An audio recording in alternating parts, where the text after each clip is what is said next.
بسم اللہ الرحمن الرحیم۔ السلام علیکم ورحمۃ اللہ وبرکاتہ۔ آج ہم جس عظیم ہستی کا ذکر کرنے جا رہے ہیں وہ صرف نبی کریم صلی اللہ علیہ وسلم کی بیٹی نہیں بلکہ صبر، حیا اور عبادت اور قربانی کی زندہ مثال ہے۔ وہ بیٹی جنہیں آپ صلی اللہ علیہ وسلم جنت کی عورتوں کی سردار فرمایا کرتے تھے۔ آئیے آج ہم سنتے ہیں بی بی فاطمہ کی مکمل زندگی، جو ہر مسلمان مرد عورت کے لیے ہدایت کا چراغ ہے۔ بی بی فاطمہ کی ولادت ایسے دور میں ہوئی تھی جب مکہ میں اسلام کے ماننے والے آزمائشوں سے گزر رہے تھے۔ چھوٹی سی عمر میں اپنے والد نبی کریم صلی اللہ علیہ وسلم پر ہونے والے ظلم دیکھے، لیکن کبھی شکوہ زبان پر نہیں لائیں۔ جب کفار نبی کریم صلی اللہ علیہ وسلم کو تکلیف دے رہے تھے تو ننھی فاطمہ اپنے باپ کے زخم صاف کر رہی تھی اور خاموش آنسو بہا کر اللہ سے مدد مانگتی۔ بی بی فاطمہ کی راتیں عبادت میں گزرتی تھیں۔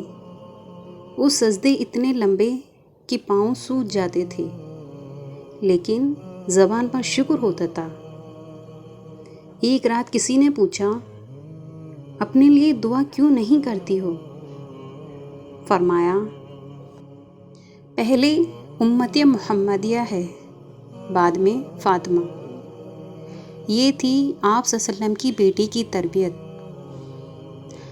رسول اللہ صلی اللہ علیہ وسلم نے فرمایا، جب سفر سے واپس آتے تو سب سے پہلے فاطمہ کے گھر تشریف لے جاتے اور فرماتے، فاطمہ میرا ٹکڑا ہے۔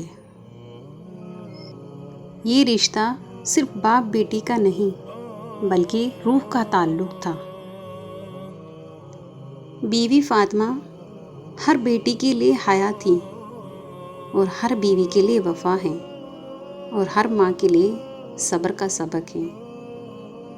اگر آج کی عورت بی بی فاطمہ کو اپنا لے تو گھر جنت بن جائے گا۔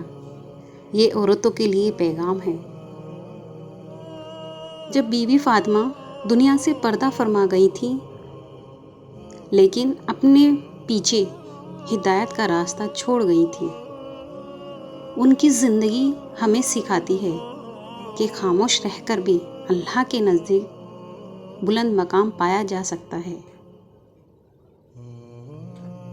آخر میں دعا ہے کہ یا اللہ ہمیں بھی بی بی فاطمہ کے صبر اور حیا اور عبادت کا کچھ حصہ عطا فرما۔ آمین یا رب العالمین۔ اگر آپ کو ہماری ویڈیو پسند آئی ہو تو ہمارے چینل کو لائک، شیئر اور سبسکرائب ضرور کریں۔ السلام علیکم ورحمۃ اللہ وبرکاتہ۔